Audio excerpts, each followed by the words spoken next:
Stop right there. Before you look at another chart today, before you check the spot price one more time, before you read one more headline about the Iran situation, or the Fed, or the dollar index, I need you to sit with a single contradiction for just 60 seconds. Because this contradiction, this one uncomfortable fact sitting right in the middle of today's market data, is the most important signal this market has sent in months. And almost nobody is talking about it. Here is the contradiction. Silver has gained more than 150% over the past year. 150%.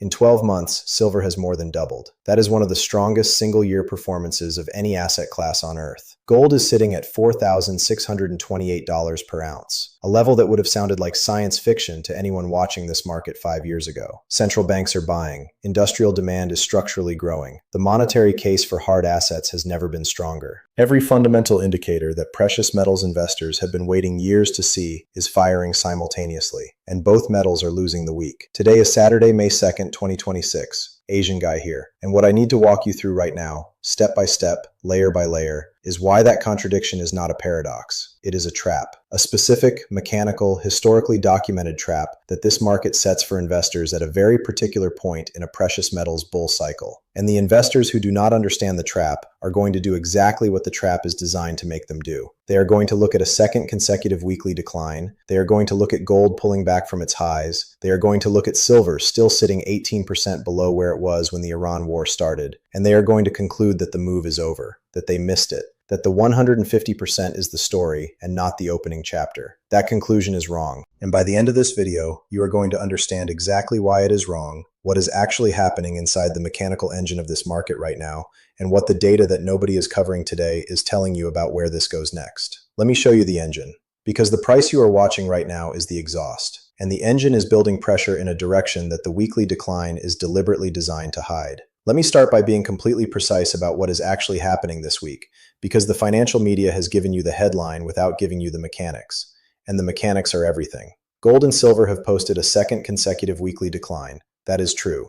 But here's what you need to understand about the nature of that decline and why it is categorically different from the kind of decline that signals the end of a bull market. The selling pressure driving this week's move lower is not coming from investors who have lost faith in gold and silver as hard assets. It is not coming from a fundamental reassessment of the monetary case for precious metals. It is not coming from a resolution of the geopolitical tensions, the dollar pressures, or the inflation dynamics that built the 150% silver rally in the first place. It is coming from one specific macro development that is creating a short-term headwind for precious metals, while the long-term structural thesis remains completely intact. That development is the market's repricing of the Federal Reserve's rate path. Here is what happened. The Fed held rates at its last meeting as expected, but 4 officials dissented. The most divided Fed vote in decades, and the direction of that dissent was hawkish, meaning those 4 members believe rates need to go higher, not lower, because the energy inflation driven by the Iran blockade and the near closure of the Strait of Hormuz is re-accelerating in a way that a rate hold cannot address. Now the market has processed that dissent, and the conclusion the interest rate futures market has reached is extraordinary. Traders are no longer pricing in rate cuts this year. They are no longer pricing in rate cuts next year. They are now pricing in the possibility of a rate hike in 2027. A rate hike. Not a cut, a hike. In an environment where gold is at $4,628 and silver has already rallied 150%. And here is where the trap is set. Because the conventional wisdom in precious metals investing, the framework that most retail investors and many institutional investors use to think about gold and silver, says that rising rates are bad for precious metals. Higher rates mean a stronger dollar. Higher rates mean the opportunity cost of holding a non-yielding asset like gold goes up. Higher rates mean risk assets get pressured and precious metals correct. That is the conventional wisdom. And in a normal macro environment, that conventional wisdom has merit. But we are not in a normal macro environment. And the investors who apply the conventional rate rising equals precious metals falling framework to the current situation are walking directly into the trap. They are selling into a weekly decline that is being driven by short-term rate repricing, not by a change in the fundamental conditions that built this bull market. And they are selling at exactly the moment when the conditions for the next explosive leg higher are assembling beneath the surface. Let me show you why. The conventional wisdom that rising rates are bad for gold breaks down under one specific condition. That condition is when inflation is rising faster than rates. When the real interest rate, the nominal rate minus the inflation rate, is negative or moving toward negative, gold and hard assets win regardless of what the nominal rate is doing. Think about the 1970s. The Fed raised rates throughout much of the decade. Nominal rates went from low single digits to eventually 20% under Volcker. And yet gold went from $35 to $800 during that same period. Silver went from under $2 to $50. How? Because inflation was running ahead of rates the entire time. The real interest rate was negative. The purchasing power of the dollar was being destroyed faster than the nominal yield on a treasury bond could compensate for. And in that environment, hard assets that cannot be inflated away become the rational choice for capital preservation, regardless of where the nominal rate sits. Now look at where we are today. The market is pricing in a potential 2027 rate hike. But why? Because energy inflation driven by the Iran blockade is re-accelerating.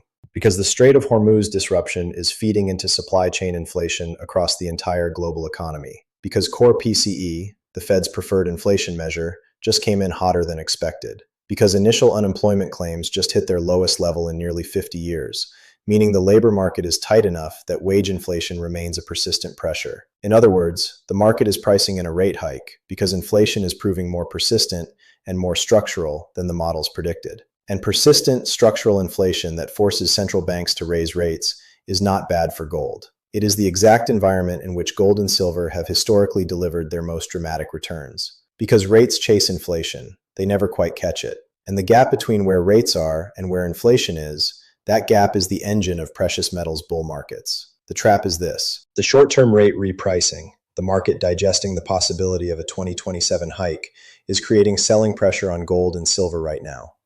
That selling pressure is producing the second consecutive weekly decline that is frightening retail investors out of their positions.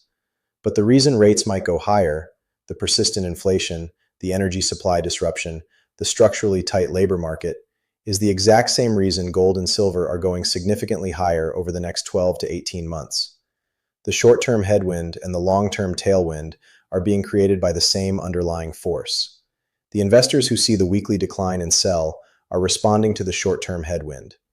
The investors who see the weekly decline and understand the mechanism are recognizing the long-term tailwind. And history is very clear about which group ends up with the better outcome. Now I need to talk about Iran, because the geopolitical dimension of this story is not being processed correctly by the market, and the mispricing is creating an asymmetric opportunity that sophisticated investors are quietly taking advantage of, while retail investors are getting shaken out by the weekly decline. Here is the situation as it stands today. Trump confirmed the U.S. will maintain its naval blockade of Iranian ports until a nuclear agreement is reached. Tehran has pledged not to abandon its nuclear program and has signaled it will retain control of the Strait of Hormuz. Pakistani officials confirmed that Iran has sent an updated peace proposal. So you have simultaneous signals of escalation and potential de-escalation happening in the same news cycle. The market is treating this as a binary situation. Either the deal gets done and the strait reopens, in which case energy prices fall, inflation pressures ease, rate hike fears diminish, and gold and silver sell off further.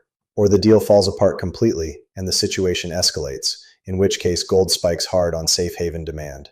The market is trying to price the probability of those two outcomes and landing somewhere in the middle, which is where we are right now. A second weekly decline that reflects the possibility of a peace deal without fully pricing either resolution. But here's what the binary framing misses entirely. The Iran situation is not actually a binary. It is a spectrum with a very long middle range. And the middle range, the scenario where negotiations drag on for months, where the strait remains partially disrupted, where energy prices stay elevated but do not spike catastrophically, where inflation stays sticky but does not go vertical, is the scenario that is most bullish for precious metals over an extended period. A full strait closure would be a short-term spike, followed by emergency policy responses that could eventually resolve the supply shock. A clean peace deal would remove the geopolitical risk premium from gold immediately. But a prolonged, unresolved negotiation, the drawn-out diplomatic middle ground that characterizes most geopolitical standoffs, keeps the energy supply disruption, the inflation pressure, the rate uncertainty, and the safe haven bid for hard assets all active simultaneously for an extended period. And prolonged is exactly what this looks like. Tehran has pledged not to abandon its nuclear program. That is not a concession. That is a hardening position. Trump has confirmed the blockade continues. That is not a softening. That is an escalation maintenance posture. The peace proposal from Iran was confirmed, but no details were released. This is not a situation that resolves next week. This is a situation that resolves over months, possibly over years, with fits and starts that create volatility, but do not remove the underlying structural pressure. In that environment, prolonged geopolitical uncertainty, persistent energy inflation, a fractured Fed navigating an impossible policy choice, what happens to gold at $4,628 and silver coming off a 150% rally? They do not give back the move. They consolidate. They absorb the short-term selling pressure from rate repricing and geopolitical hope. And then, when the next catalyst fires, and in this environment there are catalysts assembling on multiple fronts simultaneously, they move again. Hard and fast. Let me address the 150% number directly because I know it is sitting in the back of a lot of investors' minds right now. Silver up 150% in a year. Gold at $4,628.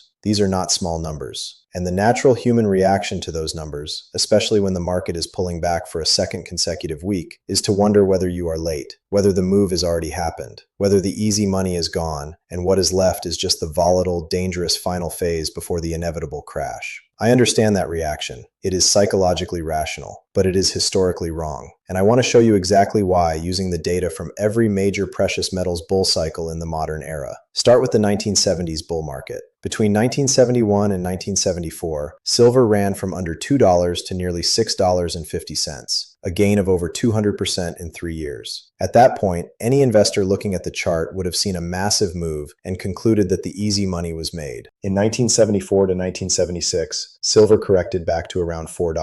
The 200% rally gave back roughly a third of its gains. The investors who had bought at $2 and sold at $6 felt vindicated. The investors who had bought at $5 near the top felt burned. And then silver went from $4 to $50 between 1976 and 1980. The move that felt like the big rally was actually the warm-up act. Now look at the 2008 to 2011 cycle. Silver went from around $9 in late 2008 to $19 in late 2009, a more than 100% gain in 12 months. Investors who bought at $9 and watched the 100% rally were asking the same question you might be asking right now. Is the move over? Silver then corrected from $19 back to around $15 in early 2010. The correction confirmed the fears of those who thought the rally was exhausted. And then silver went from $15 to $49 between 2010 and April 2011. Again, the move that felt like the big rally was the first chapter. The pattern is consistent across cycles. The first 100 to 150% move in a precious metals bull market is the move that gets the headlines, attracts the retail investors, creates the euphoria, and then frightens everyone out with a correction. The second move, the one that happens after the correction, after the shakeout, after the weak hands have been cleared and the institutional money has quietly rebuilt its position, is the move that creates generational wealth for the investors who are willing to look past the short-term noise. Silver up 150% in a year is not the reason to be cautious. It is the setup for the next move. The correction we are seeing right now, the second weekly decline driven by rate repricing and geopolitical uncertainty, is the shakeout, the clearing event. The mechanism that removes the investors who bought the momentum and replaces them with investors who understand the fundamental thesis. And when that clearing is complete, when the weak hands are out and the structural buyers are in, the next leg begins. Let me close with something concrete because I do not want to leave you with theory. I want to leave you with a framework for understanding what the data is telling you to do right now. In this specific moment, with gold at $4,628 and silver coming off its second consecutive weekly decline. The World Gold Council just confirmed that central banks increased their gold reserves in the first quarter of 2026. Central banks, the institutions with the longest time horizons, the deepest research capabilities, and the most direct insight into the structural vulnerabilities of the fiat currency system, are adding to their gold positions right now. Not selling, adding. In a week when retail investors are being frightened out of their positions by a rate repricing narrative, the central banks of the world are buying. That divergence, retail selling, central banks buying, is one of the most reliable contrarian signals in this market. When retail sentiment and institutional behavior diverge this sharply, the institutional behavior has historically been right. The retail sentiment has historically been the trap. Now add the rate picture. Yes, traders are pricing in a possible 2027 rate hike, but look at what that means for the real rate environment. Inflation is running hot. Core PCE just came in above expectations. Energy inflation from the Iran disruption is feeding into every category of the price index. If rates go higher in 2027 to fight that inflation, but inflation stays ahead of rates, which is what the structural nature of energy supply disruption suggests, then the real rate stays negative or moves toward negative. And negative real rates are rocket fuel for precious metals. Not a headwind, rocket fuel. The setup right now is this. Gold at $4,628, sitting on a support level that is held through 2 weeks of selling pressure, driven by factors that are temporary, not structural. Silver at $76, 18% below its pre-war high, still digesting the 150% rally that brought it here, with the fundamental demand drivers, industrial, monetary, geopolitical, all intact and in most cases strengthening. A Fed that is fractured and paralyzed by an impossible policy choice. A geopolitical situation in the Middle East that is settling into exactly the prolonged negotiation scenario that is most bullish for sustained hard asset demand. Central banks quietly accumulating gold while retail investors panic out of their positions on a 2-week decline. This is the trap nobody sees coming, not because it is invisible, because it looks exactly like the end of a bull market when it is actually the middle. It looks like the time to sell when it is actually the time to hold. And for investors who have been waiting for a re-entry point, the time to buy. The second weekly decline is not the signal that the move is over. It is the signal that the move is pausing to reload. The investors who understand that, who can look at $4,628 gold and $76 silver and a second weekly decline and see the setup rather than the exit. Those are the investors who are positioned for the next leg. The leg that history tells us is larger than the leg that already happened. The leg that turns a 150% gain into a number that will make the 150% look like a footnote. The trap is set for the investors who do not understand the mechanism. You just learned the mechanism. Do not fall into the trap. This is Asian Guy. If this breakdown gave you a framework that the mainstream financial press is not giving you, a way to read a 2-week decline in the context of a multi-year structural repricing event, like this video and share it with one person in your life who is watching gold and silver pull back and wondering if they should sell. The weekly chart is the noise. The fundamental engine is the signal, and the signal is pointing in one direction. Do not mistake the exhaust for the engine.